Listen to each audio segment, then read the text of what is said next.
Assalamualaikum warahmatullahi wabarakatuh. Selamat pagi anak-anak. Semoga kalian selalu dalam keadaan sehat ya, dan tetap semangat belajar di rumah. Sebelum pembelajaran hari ini kita mulai, marilah kita berdoa terlebih dahulu. Berdoa, mulai. Selesai. Baik anak-anak, hari ini kita akan belajar tematik kelas 3, tema 7, perkembangan teknologi, subtema 1, perkembangan teknologi produksi pangan, pembelajaran ke-6. Tujuan pembelajaran pada hari ini: 1. Dengan membaca dan mengamati isi teks bacaan, siswa dapat mengidentifikasi manfaat dari teknologi pangan dengan tepat. Yang kedua, setelah mengidentifikasi teks bacaan, siswa dapat menemukan kata yang berkaitan dengan teknologi pangan dengan tepat. Yang ketiga, dengan menganalisis gambar, siswa dapat membandingkan volume air dengan tepat. Yang keempat, dengan membaca teks, siswa dapat mengidentifikasi hal baik atau dampak positif dan hal tidak baik atau dampak negatif dari keberagaman individu dalam kehidupan sehari-hari dengan tepat. Baik anak-anak, itulah tujuan pembelajaran hari ini yang akan kita capai. Siti, Dayu, Lani, Udin, Beni, dan Edo ingin belajar membuat tempe. Di sekitar tempat tinggal mereka ada tempat pengolahan tempe. Sebelumnya, mereka telah membaca beberapa informasi tentang pembuatan tempe.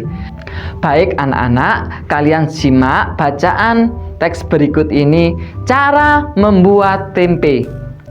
Kedelai merupakan hasil perkebunan yang memiliki banyak manfaat. Tempe adalah salah satu hasil teknologi pangan dari kedelai. Cara membuatnya cukup mudah. Kacang kedelai digunakan untuk membuat tempe. Selain itu, ditambahkan ragi tempe serta daun pisang. Pertama, kacang kedelai dicuci hingga bersih.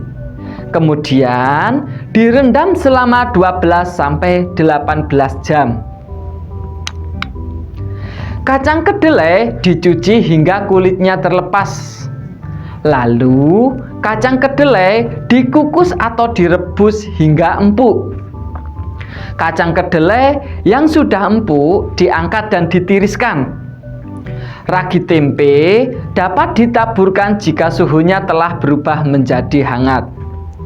Kacang kedelai dapat dikonsumsi dalam bentuk yang baru, yaitu tempe, melalui teknologi pangan.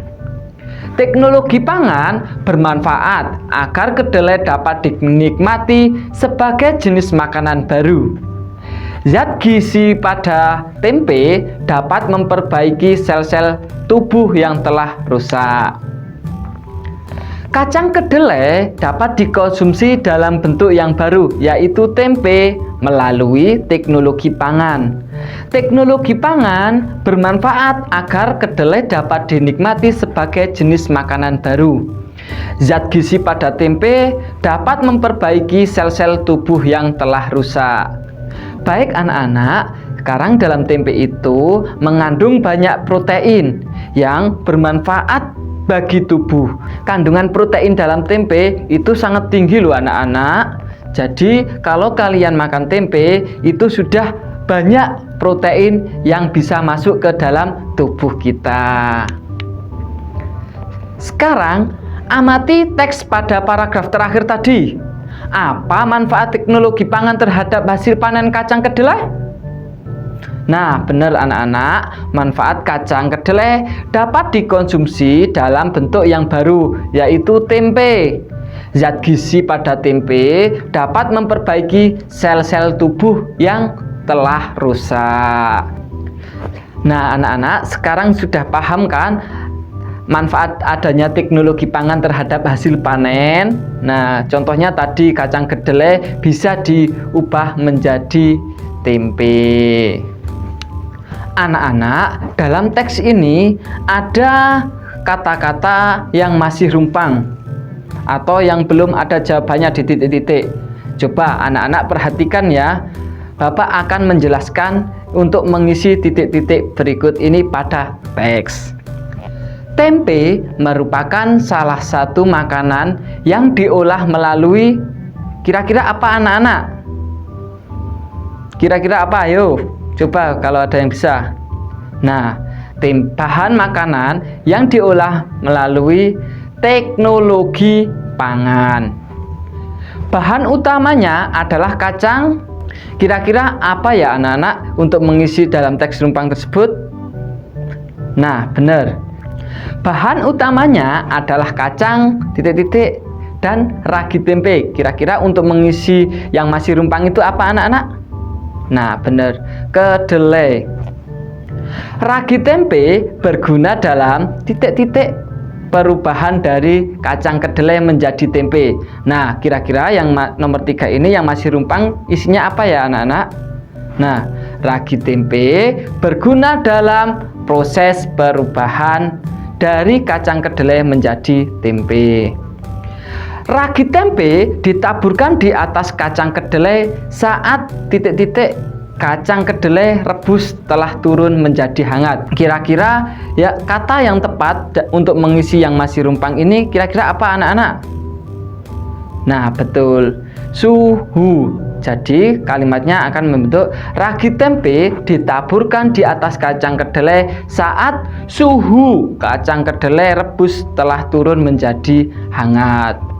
Setelah 1 atau 2 hari, kedelai akan berubah menjadi tempe. Titik-titik, tempe akan memberikan manfaat yang baik bagi tubuh. Kira-kira dalam yang masih rumpang ini kira-kira diisi kata apa anak-anak? Nah, benar sekali, konsumsi. Jadi kalimatnya akan membentuk konsumsi tempe akan memberikan manfaat yang baik bagi tubuh. Anak-anak, sekarang sudah paham kan untuk mengisi kalimat yang terdapat ada kata yang masih rumpang dan belum diberi jawaban atau kata yang tepat. Anak-anak bisa kerjakan di buku tugas. Selanjutnya, Siti, Dayu, Lani, Udin, Edo, dan Beni ikut serta membuat tempe. Mereka bekerja sama menyiapkan proses pembuatan tempe. Udin dan Edo menyiapkan kompor dan panci. Dayu mencuci kacang kedelai dibantu oleh Lani. Siti dan Beni bertugas merebus kacang kedelai. Siti harus mengisi panci dengan air. Panci yang tersedia berukuran besar. Gelas untuk membuang air berukuran kecil. Siti menghitung banyaknya gelas berisi air agar panci terisi sampai penuh. Nah, anak-anak perhatikan gambar berikut ini. Ada panci dan ada 9 gelas yang masing-masing diisi air. Di dalam panci tersebut terdapat air yang isinya 9 gelas air. Satu panci terisi penuh air setelah dituangkan 9 gelas satuan. Artinya volume satu buah panci setara dengan 9 gelas satuan. Mudah bukan anak-anak? Jadi volume itu sama dengan isi. Jadi yang terdapat pada volume itu berarti isinya itu berapa ya? Berarti sama dengan isi yang ada di dalam tempat atau wadah yang digunakan. Sekarang anak-anak, jika air di gelas dituangkan ke dalam panci, coba anak-anak pada gambar ini lingkari volume air yang lebih banyak. Kira-kira volume air yang lebih banyak itu yang mana anak-anak? Tadi kan sudah mengetahui bahwa volume itu sama dengan isi. Jadi isi yang ada dalam panci tersebut atau isi airnya itu yang paling banyak kira-kira di nomor berapa ya anak-anak? Anak-anak bisa lingkari pada gambar yang tersedia. Kira-kira ya betul. Gambar yang nomor 2 yaitu panci yang terdapat 10 gelas, yaitu yang isinya 10 gelas air. Selanjutnya, keinginan setiap orang berbeda-beda. Jika setiap orang memaksakan kehendak, akan terjadi pertengkaran. Akhirnya, Siti dan kawan-kawan berdiskusi untuk menentukan jenis masakan yang akan dibuat. Siti tidak ingin memaksa kehendak. Siti paham bahwa tidak semua orang suka pedas. Siti memiliki tenggang rasa terhadap teman-temannya. Begitu pula Edo dan Lani. Mereka tidak memaksakan keinginan pribadi. Dari hasil diskusi, semua sepakat untuk membuat tempe mendoan. Perbedaan sifat dan kebiasaan dapat menimbulkan pertengkaran jika tidak ada yang mau mengalah. Sikap itu tentu saja tidak baik. Perbedaan sifat dan kebiasaan tidak akan menjadi masalah jika bertoleransi terhadap sifat dan kebiasaan orang lain. Tenggang rasa adalah sikap mau memahami keadaan orang lain. Nah, anak-anak, sekarang coba diskusikan dengan temanmu di sekitarnya atau dengan orang tuamu mengenai hal baik dan tidak baik yang mungkin terjadi jika terdapat perbedaan sifat dan kebiasaan dari setiap orang. Hal yang baik dan hal buruk adanya perbedaan sifat dan kebiasaan tiap orang. 1. Dengan adanya perbedaan sifat dan kebiasaan tiap orang memunculkan sikap tenggang rasa, memahami perasaan orang lain, saling melengkapi satu sama lain, menghargai perbedaan, dan memperluas wawasan. Yang kedua, kemungkinan hal terburuknya adalah bisa berbeda pendapat. Perang antar suku memicu pertengkaran, memaksakan kehendak, dan tidak mau bersatu. Anak-anak, coba amati hasil diskusi mengenai berbagai akibat dari adanya perbedaan sifat dan kebiasaan pada setiap orang ini. Ada sifat munculnya sikap tenggang rasa, berbeda pendapat, perang antar suku bangsa, memahami perasaan orang lain, saling melengkapi satu sama lain, memicu pertengkaran, menghargai perbedaan, memaksakan kehendak, memperkaya wawasan, tidak mau bersatu. Nah, dari sifat-sifat tadi, coba anak-anak tuliskan kembali sikap yang perlu ditiru dan dihindari jika terdapat perbedaan pada tabel berikut ini. Nah, anak-anak coba buatlah tabel berikut ini. Tabel yang ada kolomnya perlu ditiru dan perlu dihindari. Bapak akan memberikan satu contoh saja. Contohnya dari sifat-sifat tadi ada muncul sikap tenggang rasa. Kira-kira termasuk perlu ditiru atau perlu dihindari? Nah, kita dari tenggang rasa itu kan kita harus perlu ditiru. Jadi bisa diisikan di kolom perlu ditiru. Muncul sikap tenggang rasa. Yang kedua, perang antar suku bangsa. Kira-kira perlu ditiru atau perlu dihindari anak-anak? Nah, betul. Perlu dihindari. Maka kalian bisa memasukkan perlu dihindari karena perang antar suku bangsa itu tidak baik.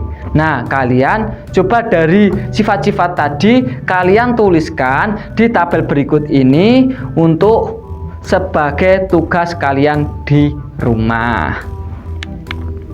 Demikianlah anak-anak pembelajaran pada pagi hari ini. Semoga anak-anak bisa memahami apa yang disampaikan oleh Pak Guru ini. Semoga bisa bermanfaat. Kesimpulan pada pembelajaran hari ini, yang pertama, kita sudah mengidentifikasi manfaat dari teknologi pangan. Yang kedua, kita juga sudah belajar membandingkan volume air. Yang ketiga, kita juga sudah belajar mengidentifikasi hal baik atau dampak positif dan hal tidak baik atau dampak negatif dari keberagaman individu dalam kehidupan sehari-hari. Baik anak-anak, sekian pembelajaran dari Bapak, semoga bermanfaat. Tetap patuhi protokol kesehatan, jangan lupa memakai masker, mencuci tangan, dan makan makanan yang bergizi. Tetap semangat belajar di rumah ya anak-anak.